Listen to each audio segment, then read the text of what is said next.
In the UK a couple of weeks ago, a very sick and evil young man walked into a children's dance class in the seaside holiday town of Southport, up near Liverpool and Manchester in the country's north.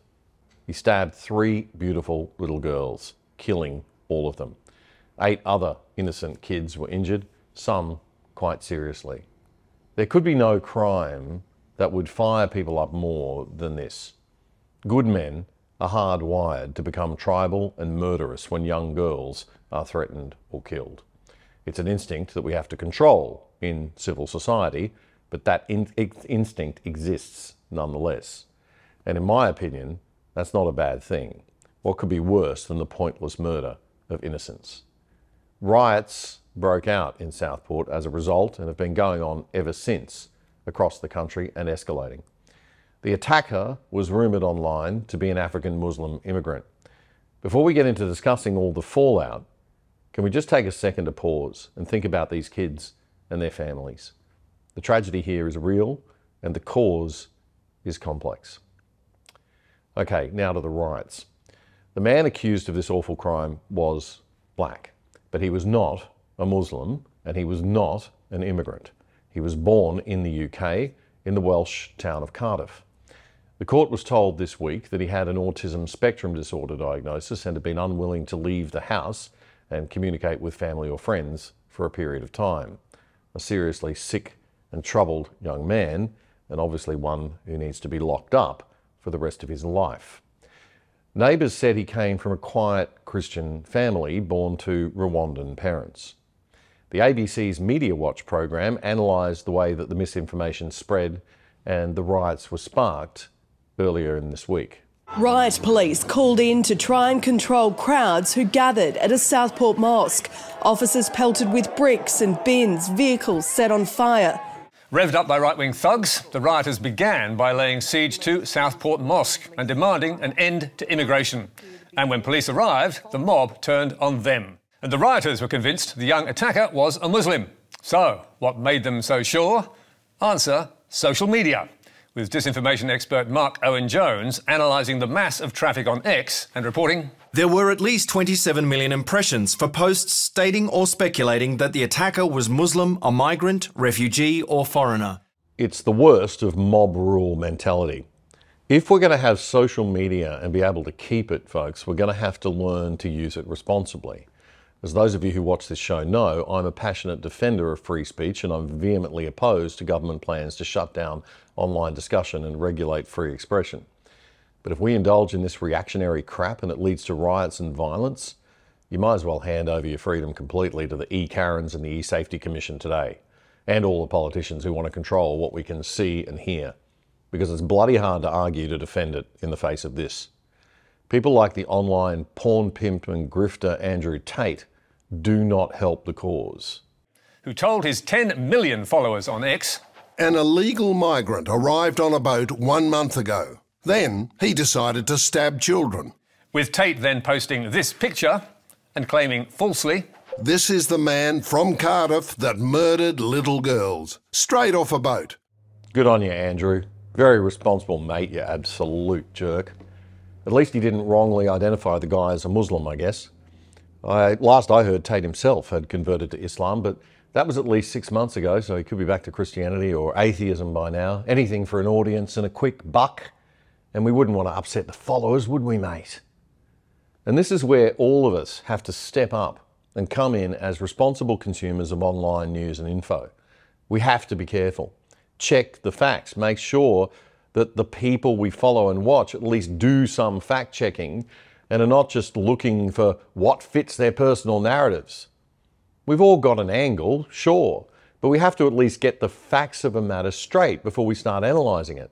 And we have to be aware of our own bias and tell others of our bias. This show has a right of centre, classical liberal, libertarian and sometimes pretty conservative worldview. You guys all know that and you choose to watch on that basis or not watch on that basis. But I'll always try to get the basic facts right. If I make a mistake, I'll correct it. All of this is the basis of trustworthy journalism.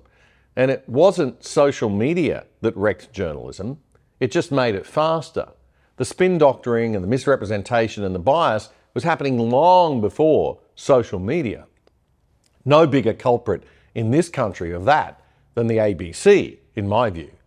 But Media Watch was having a glorious moment. This was its chance to take down all the UK's big bad racist far-right deplorables like Lawrence Fox. Fox, who leads Britain's right-wing Reclaim party, was not put off by the lack of facts. I knew immediately, and we all knew immediately, the minute they say a man and we never get a description of anyone, we all knew what was going on. And I am sick to death of people not putting this front and centre of what is wrong with this country. Every single time you ask people in this country, what is your main concern, is uncontrolled immigration. And then Tommy Robinson. Neighbours say the attacker comes from a quiet Christian family. But that didn't stop Tommy Robinson, founder of the English Defence League and a hero to the rioters, saying, "I told you so," telling his 800,000 followers, Nobody can say they weren't warned. I've been warning about this for years. Media Watch was right to note that the problem is not new or related to social media. But it's not just social media which is to blame for spreading division. The UK tabloids have long been whipping up anger against immigrants, asylum seekers and Muslims in particular, by pumping out headlines like this for years, fanning fear, breeding hate and now leading to violence. And then, as always, the ABC kiddies miss the point. Smugly satisfied that they've identified and diagnosed the problem as just a pack of robotic, far-right thugs. All we have to do is stop the nasty, evil thugs and stop the media from reporting stuff and totally control social and digital media and what the dumb plebs like you get to see, and the problem will be all fixed.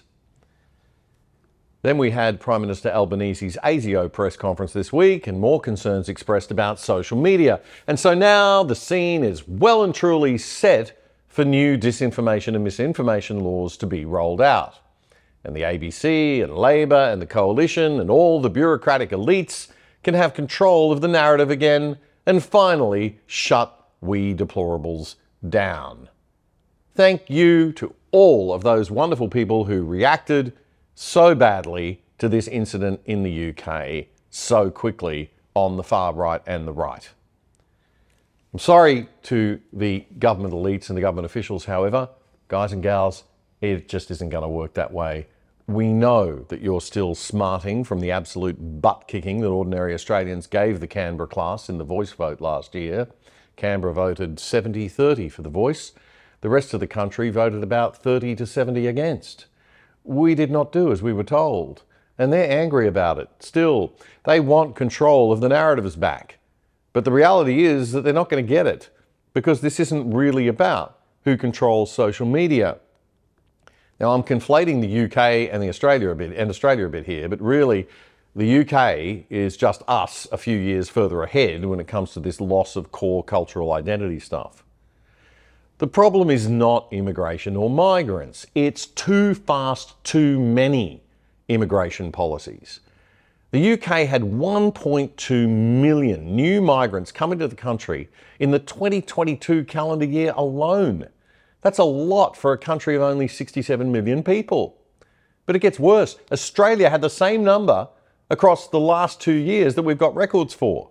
That's huge numbers of new people coming into the country when you've only got a population of 27 million. There's simply not enough time for new Australians to integrate and assimilate and settle in. And there's not enough time for existing Australians to feel comfortable with their new compatriots. It doesn't matter what the critical race theory academics think is the right way things should be. That's just the simple reality of human nature. Someone joins your club or comes into your home, there needs to be a little time before they're accepted as part of the family. A period of adjustment and earning trust. So too fast, too many immigration is simply always going to end in conflict and trouble like this. But this was a point completely lost on the chattering classes, it seems, both here and in the UK. British Prime Minister Keir Starmer's initial response to the rioting focused rightly on condemning the violence. People in this country have a right to be safe, and yet we've seen Muslim communities targeted, attacks on mosques, other minority communities singled out, Nazi salutes in the street, attacks on the police, wanton violence alongside racist rhetoric. So no, I won't shy away from calling it what it is. far-right thuggery. Yeah, the riots and violence are wrong, no question. And right now, the priority has to be on enforcing the law and bringing civil order back. But the underlying issues, Mr. Starmer, will have to be addressed, and you're not calling it what it is by a long shot. I actually don't think they will be addressed. I don't think the UK has the stomach for an honest and open discussion about whether multiculturalism is working and whether the loss of a core national identity and sense of place for many white working class Brits is a problem that needs to be addressed, not ignored, and too easily dismissed as just far right-wing racism. Elon Musk tweeted that civil war is inevitable in the UK. Terrible timing for such an inflammatory tweet, perhaps, and Starmer flipped out. But the underlying issue is going to have to be addressed, or the traditionalist white working class nationalists will become more violent the more their concerns are just swept under the carpet and ignored. And there's no point in just shooting the messenger, Keir. And this is also the real reason that nobody listens to the ABC and the BBC for analysis anymore about what's really going on. Because they won't tell you what's really going on. They're too busy fitting reality into their preconceived narratives about the way the world should be, rather than the way it actually is. Just like their cousins in academic sociology departments. The real conversation is happening elsewhere, not on the ABC and the BBC. Nigel Farage, long-time Conservative activist in the UK and leader of the Reform Party, and now a Member of Parliament, condemned the riots on his YouTube channel. But he also said the quiet part out loud. Thugs setting fire to hotels, migrant hotels, with people in them is just wrong at every level. I understand the frustrations, I understand the anger that is felt by huge numbers of people, but I do not support street protest, violence or thuggery in any way. And that's why for 30 years I've fought elections, because I believe that democracy is the peaceful way to solve problems. The Prime Minister has misread this completely and utterly. Just to call out the actions of the far right is to misunderstand two things. Firstly, let's be clear, there were masked Muslim extremist mobs, some with weapons, going around the streets of Midlands and northern cities, threatening journalists literally running away. Indeed, in some cases, people even having their tyres on their cars slashed. So of course, as with every major conflict in life, there is fault, serious fault on both sides. But behind the extremes of both, what Starmer doesn't understand, and when he says, I'm going to stop the far right, what he doesn't understand is the general feeling of dissatisfaction that has been out there in this country growing for years. I talked in the general election about societal breakdown. What I meant by that were communities being split apart, people not even recognising the centres of some of our towns and cities as even being vaguely English anymore. He's right. You can't displace a culture from its homeland and then say they're a bunch of conspiracy theorists and racists when the people start noticing and saying, are we being replaced by any chance? Maybe the elites need to start listening to the people and politicians like Nigel and stop dismissing them as silly deplorables. There are also deep social problems at play too. Tim Montgomery is a conservative British political activist and columnist and co-founder of the Centre for Social Justice. And he's a special advisor, or was a special advisor, sorry, to Boris Johnson when he was Prime Minister. Montgomery summed up things like this on the UK's Times Radio this week. It's thuggery, it's alcohol-fuelled, it's drug-fuelled, it's unacceptable. And first of all, we must always have a law and order response.